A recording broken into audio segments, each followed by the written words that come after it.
Hey, it's 12:30. I'm going to get started because I want to be respectful of everybody's time. Some of you are just fitting this in over lunch.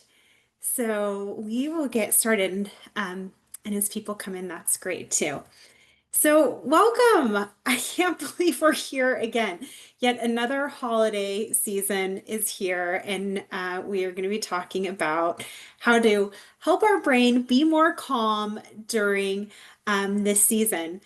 And this is a two-part series. If you didn't get the first part, that's okay. This can also be standalone. But essentially, when the team and I were thinking about what we wanted to talk about this season, we wanted to focus more on the financial aspect of the holidays because that creates a lot of stress.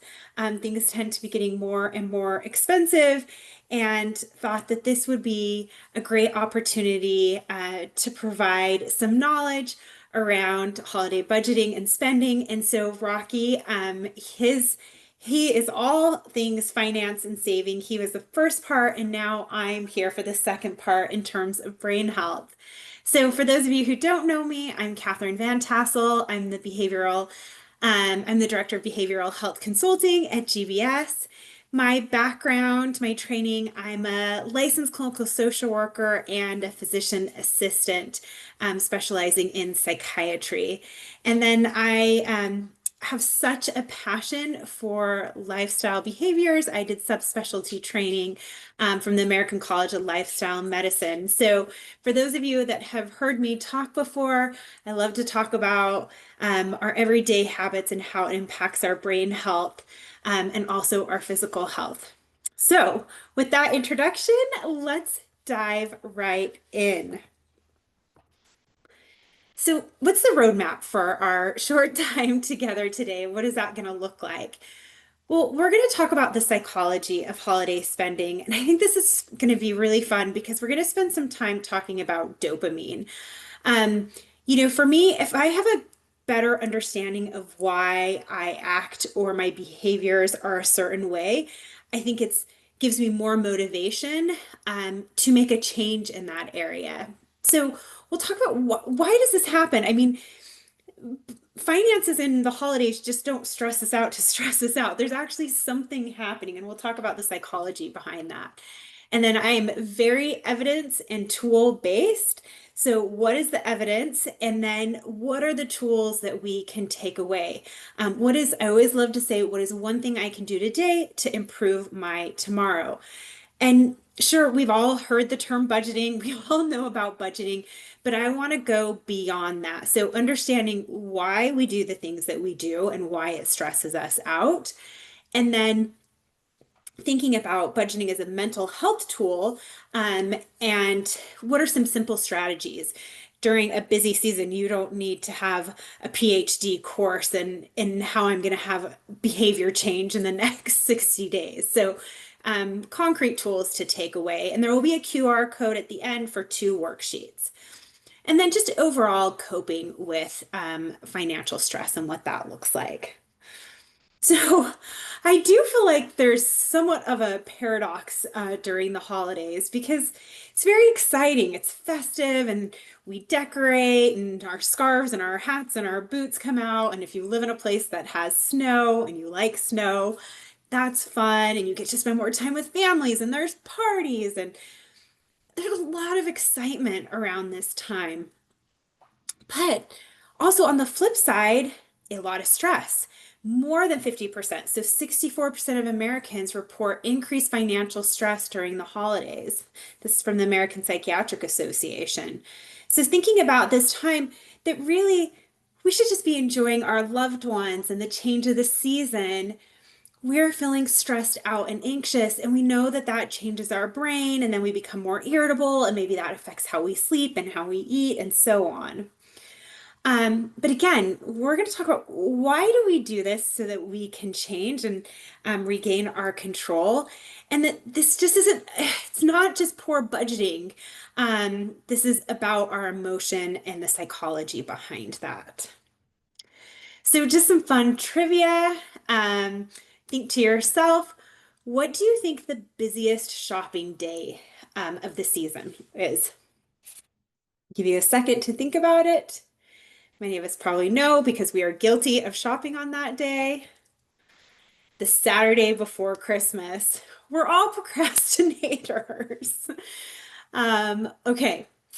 Retailers use holiday music strategically to encourage shoppers to linger longer. Do they use fast tempo or slow tempo to reach this goal? What do you think? Are we like dancing away or is it more calm? Fast tempo. I kind of thought it would be calm because I don't, if I was in a room with like a lot of distracting music, I'd probably want to get out of there. So fast tempo makes us linger longer. Maybe we're like in there partying or something. What percentage of shopping is done on a mobile device? So we're seeing changes and trends in how we spend, right? Um, you know, a decade ago, this was totally different. 50%, almost 50% of what we buy will be on a mobile device. Also, a huge opportunity for us to just spend money when it's everywhere. We can just press a button.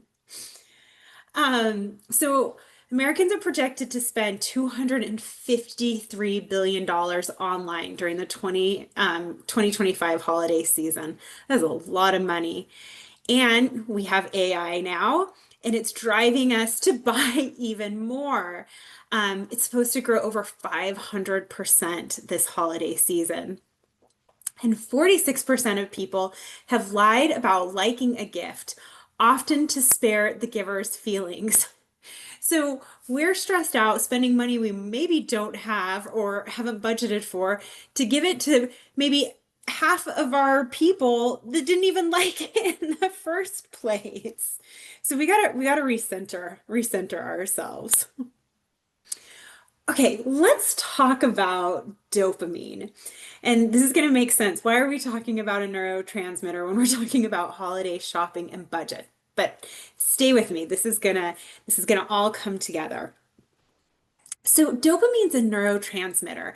And to give you an example of another neurotransmitter is serotonin. Many of us are familiar with serotonin. This is something that's modulated or mediated in one of our first line medications for antidepressants. Serotonin plays a role in mood, but also it plays a role in many other things that we do, like how we process memories and our sleep, how well our brains work, how well we're mentating.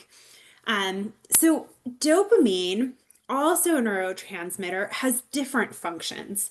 This is interesting because when dopamine is too high in our brain, that can cause us to have psychosis. And we can see this in anything from extreme illness to even taking too much medications or illicit substances. So stimulants like Adderall, if you were to take too much, and then obviously stimulants in illegal substances will create too much dopamine and we can actually see things and hear things that aren't there. So it's important for it to be at an appropriate level. If we don't have enough, we see motor function change. And this is what you see if somebody has Parkinson's disease, that slowing of their movements. So obviously important in how our body and our mind works, but plays this role in motivating us to do something, and then euphoria and pleasure. Here's the interesting thing about dopamine is that we can increase dopamine in our brain in so many behaviors that we do every day.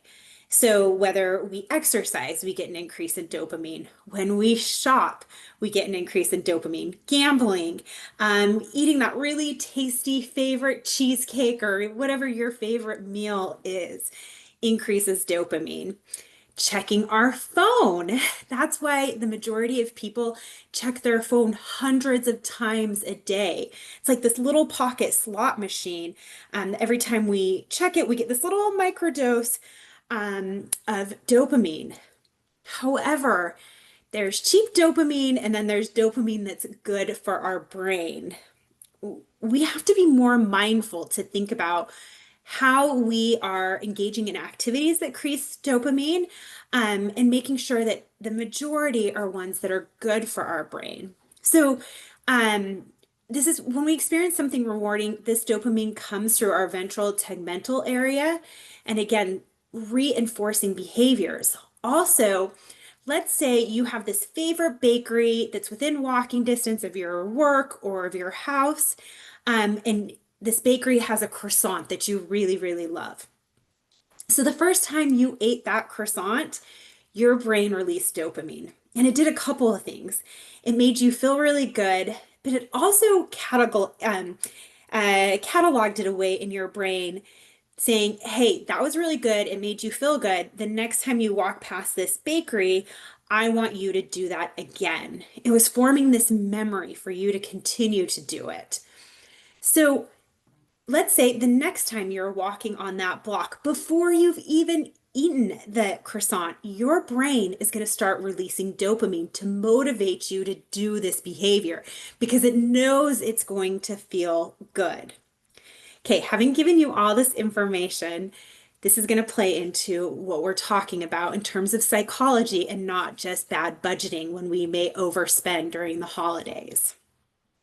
So, if this is interesting to you, there's a whole book about this by Dr. Anna Lemke, but she puts together a list of things on how we restore dopamine balance in our brain, meaning all of the positive and not maladaptive ways that we can increase dopamine that makes us feel good in the moment and we don't get a crash after. So I want you to think about some of these things that are here because we can integrate them during stressful times, and the holidays, as joyous as they are also stressful. And that's okay, just having the tools to use. So thinking about movement is a great way to do that. Spending time with your pets, reading a book, playing music, spending time with your children, not on a device or in front of a TV, reaching out to friends and family, writing a thank you note. I won't read all of these, but there's so many things that we can do to restore balance. So why do we overspend? Well, that's why I went into dopamine. Buying and gifting triggers this short-term reward response. Our brains like it, but unfortunately, sometimes our wallet isn't as big as our heart.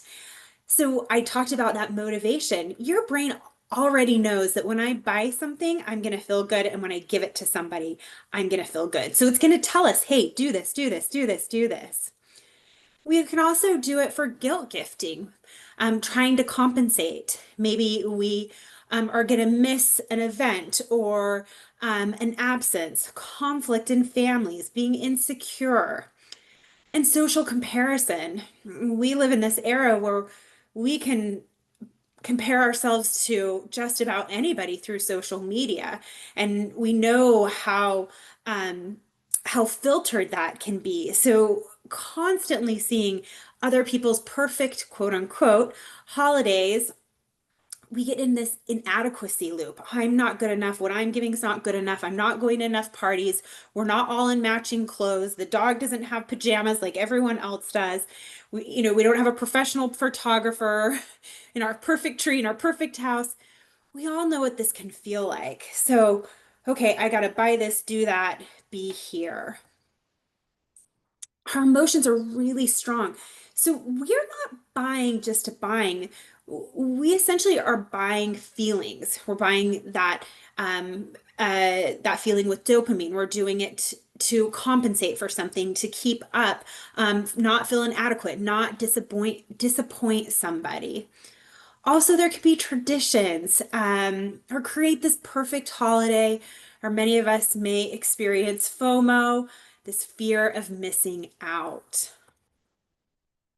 So let's talk about what tools we can use to reprogram our brain, not have the psychology work for us and not against us. So this is a tool you can use all the time. Use it during the holidays, but I really invite you to use this after the holidays. Maybe this could be part of your January New Year's resolutions, but using a thought record. So cognitive behavioral therapy, one of our first line and most effective treatments in terms of talk therapy, is really understanding how our thoughts impact our behavior. And we tend, for some reason, individuals just tend, as humans, to have more of a negative way of thinking. And this can be for a number of reasons. This could be how we were raised. This could be events around us that has created this thought loop. But we tend to think the worst, unfortunately. So we really have to be good about training our brain. And we can. We can train our brain to be optimistic first and have the first good thought instead of bad thought in a certain situation.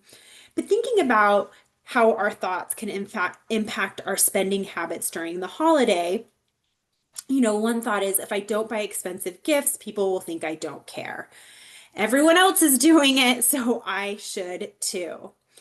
So put in a situation which, here is buying gifts, and then the thought is, I need to spend to show how much I love, or I want to give my kids this great Christmas that will be full of presents when they come down the stairs. And if I don't do that, I'm going to be a bad mom, a bad dad, a bad ex, whatever that is, and you have anxiety and guilt because maybe I don't have the money to meet what my dream here is in terms of material gifts. So asking yourself, what is the evidence that I need to spend money? Where am I getting this? Is this because I saw it on Instagram? Is this because that's how my parents showed me love was through gifts? Is that because what I think my kids are expecting? Other people are buying big gifts. And then we challenge that thought. So we challenge that black and white thinking, all or nothing, catastrophizing. If I don't buy X, people are going to be mad at me or hate me, or it's going to be the worst holiday. It's going to be the worst Christmas. Is that really true? Absolutely not. And I think the best example I would love to ask all of you is to think about all the Christmases before when you were a little kid. How many of the gifts do you remember receiving? Like actual gifts. How many of those do you remember what I got? I mean, could you say, depending on your age, well, if you were 10 or 15, I can remember all the gifts I got that year. And I would venture that most of you can maybe remember a handful of the gifts that you got over the whole course of your childhood. I remember three things. I remember getting Teddy Ruxpin. I wanted a Teddy Ruxpin so bad, a bike, and rollerblades. Those are the three things I remember. I mean, I can remember I got clothes, but what I actually remember is going snowmobiling with my family. The reason I remember my bike so much is because my family and I would go on bike rides after dinner. I grew up in California, so it was warm year round. It was because I used that. It was for family experiences, and same thing with my rollerblades. I don't remember every little thing I got. I remember way more of the activities we did around the holidays. So thinking, okay, what would that be? Well, in our example, I can show care in meaningful ways that fit my budget. And if I were to go through this for myself, one of the things that I would say in this example is as a kid, I remember the things that I did with my family. The money doesn't matter. So at the end, you'll get a QR code and you can take this thought record and use this throughout the holiday season. And then I would use this to challenge your thoughts after. So again, instead of going to negative or pessimistic thinking, we can change our brain with neuroplasticity to be more positive. This decreases anxiety and improves our mood. Okay, and then really looking at setting value-based budgeting. So what is the most valuable thing to you, or what do you value the most around the holidays? And again, I would think many of us would say, eating grandma's cookies, or maybe your mom's casserole she makes, or if you do, any sort of games or decorating the tree. I imagine most of the things that you would say is spending time with other people, maybe sharing meals. It's not what somebody gave you. And then how can you express your values without the financial strain? How can I just connect and have more time with my kids during the holiday season instead of running from store to store to store to buy things. So I want you to write down your top three holiday values, and how you can honor them in non-monetary ways. So examples could be handwritten notes. Again, I'm really big on experiences, so shared experiences. And then the last one I just would like to double click on are acts of service. So we know that our mood improves when we are around community.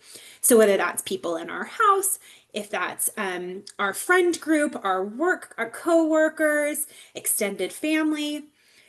So much so that when we spend even short amount of time with people that we love, we release this hormone. It's actually part of the stress response with cortisol, called oxytocin. Essentially what oxytocin is, and if you are familiar with this, the nickname is the love hormone or the bonding hormone. It's part of the stress response that drives us to be with each other. And oxytocin has numerous benefits, one of which is regenerative of our heart cells. I think our bodies are amazing. And that might be the cutest thing that I've heard of that our body does, or I've learned about, is that literally when we spend time with people that we love, we regenerate our heart cells. This also happens when we engage in acts of service. And um, thinking about in a very stressful time, trying to think about how we spend meaningful time with those that we love, and then teaching people around us too, whether that's your children, or family, that acts of service are good for us both physically and mentally. And this is a way to align with values and have non-monetary ways to celebrate the holidays. I think this is probably like 2 decades ago. I was watching Oprah, and Oprah had this like budgeting. I don't know. It was like a whole episode on budgeting. And she said that she freezes her credit cards. Now, I don't think she personally does this because she has more money than anybody I know, I think. But she would freeze her credit cards, so that if she wanted to buy something, she would have to wait for it to unthaw. So she'd freeze them in these like bowls of water, and it would take 24 hours to unthaw. And then by the time, or to thaw, and by the time it thawed, she was like, oh, I don't really want it anymore. Okay, well, that's kind of a silly example, but it works. But also thinking about being mindful and interrupting just this automatic. Again, we have these phones. I can automatically press on my Amazon, and that's going to come today or tomorrow, and I have it. Interrupting that. So, on all your purchases for the next couple of months, unless they're pre-planned, I would encourage you to wait 24 hours. Again, we are making sure we understand our brain chemistry. Remember, dopamine, we know it's motivating us to do something because our brain's going to say, oh, it's going to feel really good. Pause. Now, here's the secret, and this is always the secret with behavior change. You don't want to white knuckle when you're changing a behavior and just not do it. You want to not do that certain behavior and replace it with a behavior that is going to make you feel good and that is not maladaptive, a positive behavior. That's why I put that list of all of those positive promoting dopamine activities at the beginning of our time. Pick one of those to do. So I'm going to pause. I'm not going to buy this. It's not in my budget, and I'm going to do something else in place of that. And then I think I got this. Oh, and then the question, just always asking the question, this meaning filter behind it. Will this add joy, connection, or is it just going to add clutter? So we're breaking the cycle. We're understanding how our brain works. So pausing, planning before we make that purchase. Focusing on experiences over things, using that cooling off period, and then creating a gift list with price caps before shopping. So you will also receive a QR code at the end for a holiday budget. If you don't have one, please feel free to download this.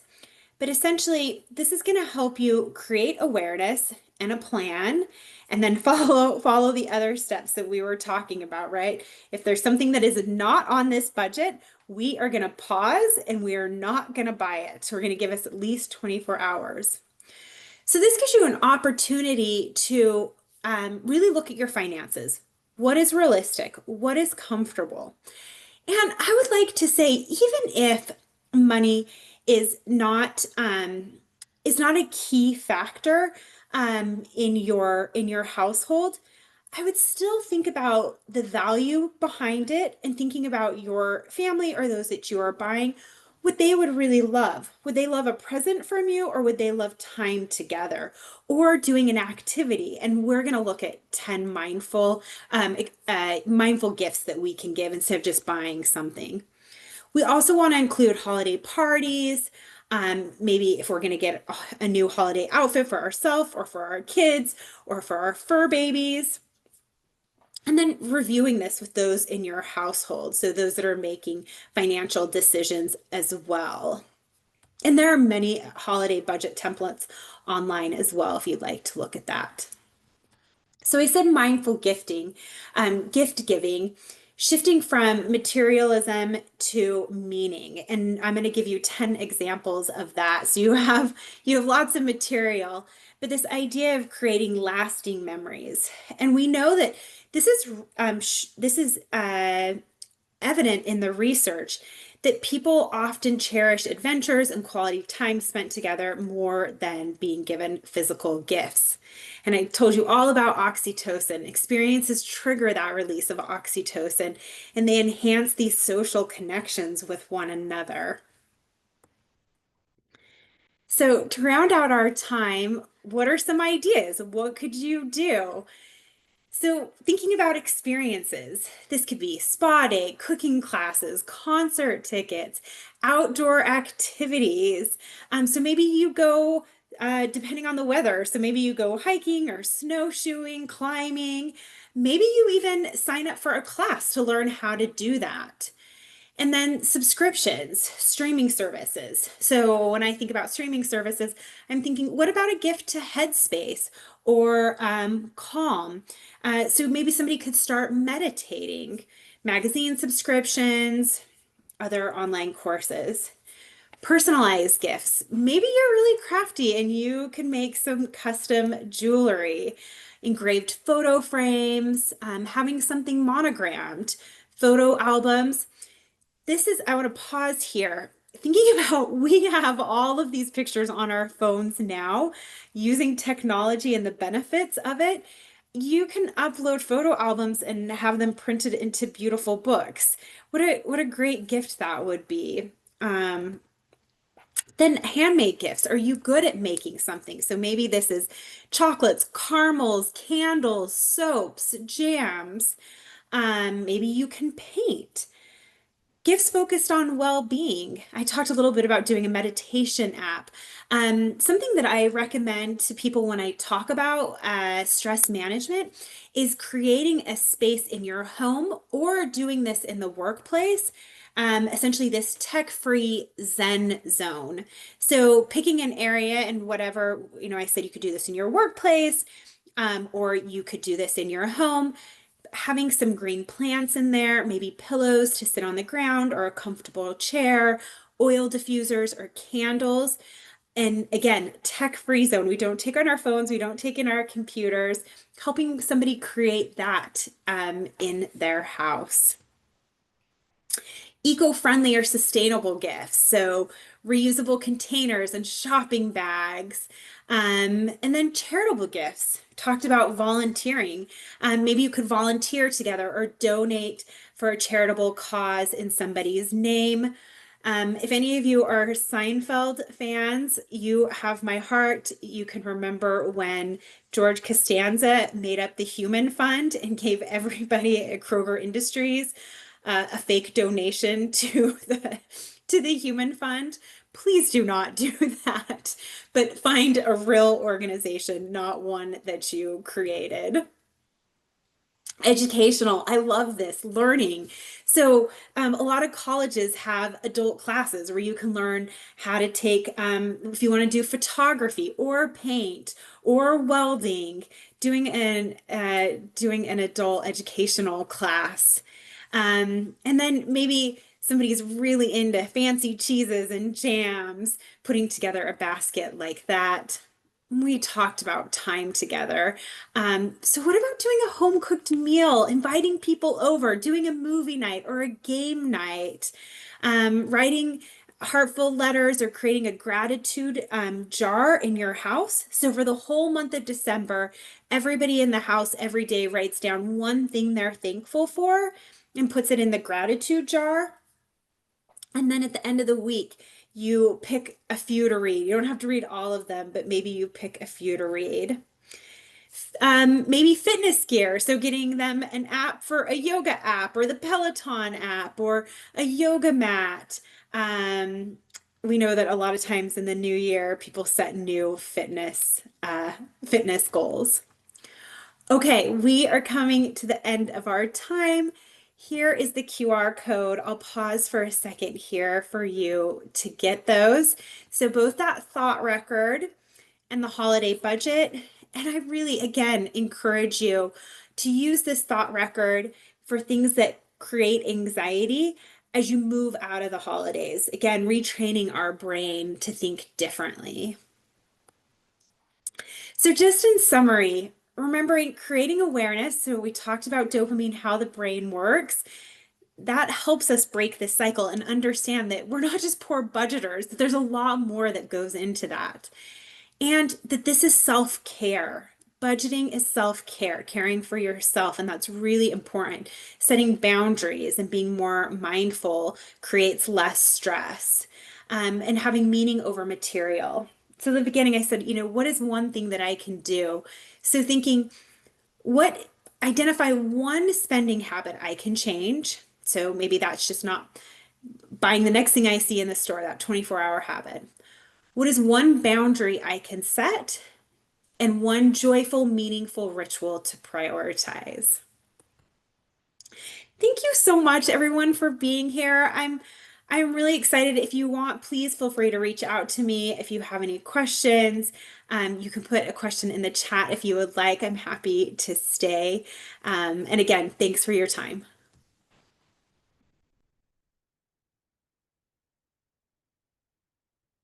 Thank you.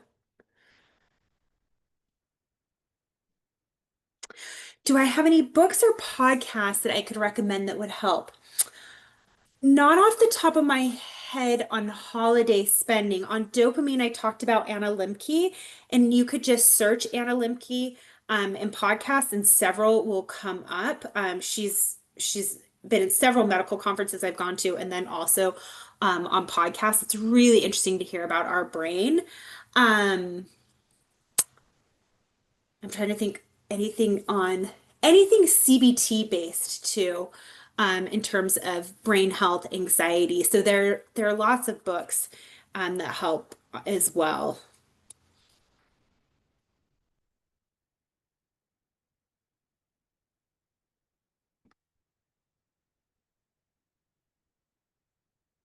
Okay, it doesn't look like we have any other questions. Everybody have a lovely, lovely holiday.